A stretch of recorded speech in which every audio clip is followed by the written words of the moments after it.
ಇಲ್ಲ, ತುಂಬ ಖುಷಿ ಆಗ್ತಿದೆ. ಈ ಒಂದು ಬರ್ತ್ಡೇ ಇಷ್ಟು ಚೆನ್ನಾಗಿ ಆಚರಣೆ ಆಗ್ತಿರೋದು ಆಲ್ ಥ್ಯಾಂಕ್ಸ್ ಟು ನನ್ನ ಟೀಮ್ಗೆ. ಈ ಒಂದು ಸೆಲೆಬ್ರೇಷನ್ ನನ್ನ ತಂದೆ ತಾಯಿ. ಕೇಳಿಸ್ತಾನೆ ಇಲ್ವಾ ಆಡಿಯೋ? ಇವಾಗ ಓಕೆನಾ? ಏನು ಹೇಳಿ? ಸ್ಪೀಕರ್ ಆಫ್ ಮಾಡಿ. ಹೌದು, ರೆಡಿ?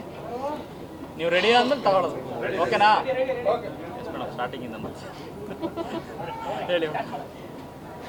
ಥ್ಯಾಂಕ್ ಯು, ತುಂಬ ಥ್ಯಾಂಕ್ಸ್ ನಿಮ್ಮೆಲ್ರಿಗೂ. ಮೊದಲನೇದಾಗಿ ಎಲ್ಲರೂ ತುಂಬ ತಾಳ್ಮೆಯಿಂದ, ಸ್ವಲ್ಪ ಕೋಪದಲ್ಲಿದ್ರೂ ತಾಳ್ಮೆ ತಗೊಂಡು ನನ್ನ ಜೊತೆ ಈ ಒಂದು ಸೆಲೆಬ್ರೇಷನಲ್ಲಿ ನೀವು ಎಲ್ಲರೂ ಇದ್ದೀರಿ. ತುಂಬ ಥ್ಯಾಂಕ್ಸ್. ಐ ಥಿಂಕ್ ಈ ಥರ ಮಾಧ್ಯಮದವ್ರ ಜೊತೆ ನನ್ನ ಮನೇಲಿ ಈ ಥರ ಒಂದು ಸೆಲೆಬ್ರೇಷನ್ ಯಾವತ್ತೂ ನಾನು ಮಾಡಿರಲಿಲ್ಲ. ನಿಮ್ಮೆಲ್ಲರ ಜೊತೆ ಇದು ಮೊದಲನೇ ಬಾರಿಗೆ ನಾನು ಸೆಲೆಬ್ರೇಟ್ ಮಾಡ್ಕೊಳ್ತಿರೋದು. ಹಾಗೆ ಫ್ಯಾನ್ಸ್ ಆ್ಯಂಡ್ ಫ್ಯಾಮಿಲಿಗೋಸ್ಕರ ಈ ವರ್ಷದ ಸೆಲೆಬ್ರೇಷನ್ ನಾನು ಮಾಡ್ಕೊಂಡಿರುವಂಥದ್ದು. ತುಂಬ ಖುಷಿ ಇದೆ. ಖುಷಿನ ಹೇಗೆ ನಾನು ಅದನ್ನು ಕನ್ವೆ ಮಾಡಬೇಕು ಅಂತಲೂ ಗೊತ್ತಾಗ್ತಿಲ್ಲ ನನಗೆ. ಆ ಥರ ಖುಷಿ ತುಂಬಾ ಇದೆ. All thanks to my fans, my family and ಭಗವಂತನಿಗೆ.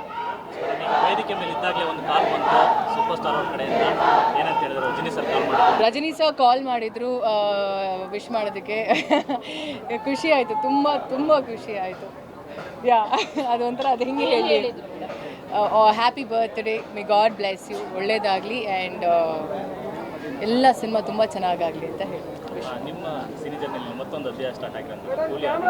ಇಡೀ ಸೌತ್ ಇಂಡಿಯಾ ಮಾತಾಡುವಂಥ ಪಾತ್ರ. ಸೊ ತುಂಬ ಎಕ್ಸೈಟಿಂಗ್ ಪಾತ್ರ ಆಗಿರೋದು. ಸೊ ಆ ಒಂದು ಮತ್ತು ಆ ಪಾತ್ರದ ಬಗ್ಗೆ, ಆ ಸಿನಿಮಾ ಬಗ್ಗೆ. ಆ ಸಿನಿಮಾ ಬಗ್ಗೆ ಮಾತಾಡೋದಕ್ಕೆ ನನಗೆ ವೇದಿಕೆನೇ ಸಿಗಲಿಲ್ಲ ಆ್ಯಕ್ಚುಲಿ. ತುಂಬ ವೇದಿಕೆಯಲ್ಲಿ ನನಗೆ ಪ್ರಶ್ನೆಗಳು ಕೇಳಿದಾಗ ನಾನು ತುಂಬ ಸೈಲೆಂಟಾಗಿರಬೇಕು, ಸೈಲೆಂಟಾಗಿ ಇರೋವಂಥ ಒಂದು ಪರಿಸ್ಥಿತಿ ಬಂದಿದ್ದು ನನಗೆ. ಸೊ ಸಿನಿಮಾ ಟ್ರೇಲರ್ ರಿಲೀಸ್ ಆದಾಗ ಪ್ರತಿಯೊಬ್ಬರು ಕೂಡ ಪ್ರಶ್ನೆ ಕೇಳಿದರು ನನ್ನ, ಯಾಕೆ ಒಂದೇ ಶಾಟು ಅಂತ, ಒಂದು ಶಾಟಲ್ಲಿ ಬಂದು ಹೋಗ್ತಾರೆ ಅಂತ. ಸೊ ಸಿನಿಮಾ ರಿಲೀಸ್ ಆದಮೇಲೆ ಆ ಒಂದು ಕನ್ಫ್ಯೂಷನ್ ಆಗಿರ್ಬೋದು, ಅದಾದಮೇಲೆ ಯಾಕೆ ಅನ್ನೋ ಪ್ರಶ್ನೆಗೆ ಉತ್ತರ ಸಿಕ್ಕಿದೆ. ಸೊ ನನಗೆ ತುಂಬ ಒಳ್ಳೆ ರೆಸ್ಪಾನ್ಸ್ ಸಿಕ್ಕಿದೆ, ಒಳ್ಳೆ ಅಪ್ರಿಸಿಯೇಷನ್ ಸಿಕ್ಕಿದೆ. ಪ್ರತಿಯೊಂದು ರಾಜ್ಯದಲ್ಲೂ ನನಗೆ ತುಂಬ ಒಳ್ಳೆ ರಿವ್ಯೂಸ್ ಕೊಟ್ಟಿದ್ದಾರೆ ಆ ಒಂದು ಪಾತ್ರಕ್ಕೆ. So all thanks to mister Lokesh Kanagaraj ಅವ್ರಿಗೆ. ಆ್ಯಂಡ್ ನಾನು ಇನ್ನೊಂದು ವಿಷಯ ಹೇಳೋಕ್ಕೆ ಇಷ್ಟಪಡ್ತೀನಿ. ಲ್ಯಾಂಡ್ ಲಾರ್ಡ್ ಸಿನಿಮಾ ನಾನು ಒಪ್ಕೊಳ್ಳೋದಕ್ಕೆ ಕಾರಣ ಇಬ್ಬರು, ಒಂದು ದರ್ಶನ್ ಸರ್ ಹಾಗೆ ಲೋಕೇಶ್ ಕನಕರಾಜ್ ಅವರು. ಸಿನಿಮಾ ನರೇಷನ್ ತೊಗೊಂಡಾದ್ಮೇಲೆ ನಾನು ದರ್ಶನ್ ಸರ್ಗೆ ಹೇಳ್ತಿರ್ತಾರೆ, ಒಂದು ಕತೆ ಬಂದಿದೆ, ಸ್ವಲ್ಪ ಕಾಟೇರ ನಿಮ್ಮ ಗೆಟಪ್ ಏನಿದೆಯಲ್ಲ ಆ ಥರ ಒಂದು ಪಾತ್ರ ನನಗೆ ಸಿಕ್ಕಿದೆ ಅಂದಾಗ ಈ ಸೆಡ್ ದಯವಿಟ್ಟು ತಗೋ, it's a very challenging role, you have to do it ಅಂತ.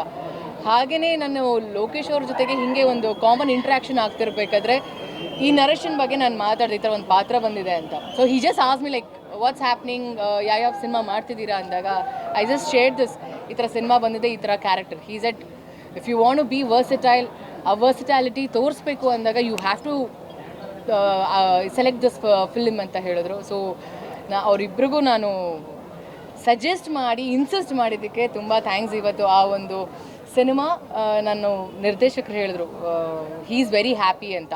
ಸೊ ಇಡೀ ತಂಡಕ್ಕೆ ನಾನು ತುಂಬ ಥ್ಯಾಂಕ್ಸ್ ಹೇಳೋಕ್ಕೆ ಇಷ್ಟಪಡ್ತೀನಿ. ಅದರದ್ದು ಒಂದು 10 ಸೆಕೆಂಡ್ ಟೀಸರ್ ನೋಡಿದಾಗ I felt very happy. In fact ನನಗೆ ಒಂಥರ ಗೂಸ್ ಬಂಪ್ಸ್ ಬಂತು. ನಿನ್ನೆ ರಾತ್ರಿ ನಾನು ಕಾಂತಾರದ ಬಗ್ಗೆ ಮಾತಾಡಬೇಕಾದ್ರೆ ಮೈ ಜುಮ್ಮನ್ಸ್ತು. ಇವತ್ತು ನನ್ನ ಟೀಸರ್ ನೋಡ್ತಿರ್ಬೇಕಾದ್ರೆ ಅದೇನೋ ಒಂಥರ ಮೈಯಲ್ಲಿ ಒಂದು ವೈಬ್ರೇಷನ್. ಈ ಥರ ಪಾತ್ರ ನಾನು ಮಾಡ್ತೀನಿ ಅನ್ನೋ ಒಂದು ನನಗೆ ಒಂದು ಪ್ರಶ್ನೆ ಹಾಕ್ಕೊಂಡಿದ್ದೆ. ಬಟ್ ನನ್ನ ತಂಡ they made it happen. And ಪ್ರತಿದಿನವೂ ಅವರ ಸಪೋರ್ಟ್ ಮತ್ತು ಅವರ ಒಂದು ಗೈಡೆನ್ಸಿಂದ ಆ್ಯಂಡ್ ಎಸ್ಪೆಷಲಿ ದುನಿಯಾ ವಿಜಿ ಅವರ ಜೊತೆ ನಾನು ಜಾನಿ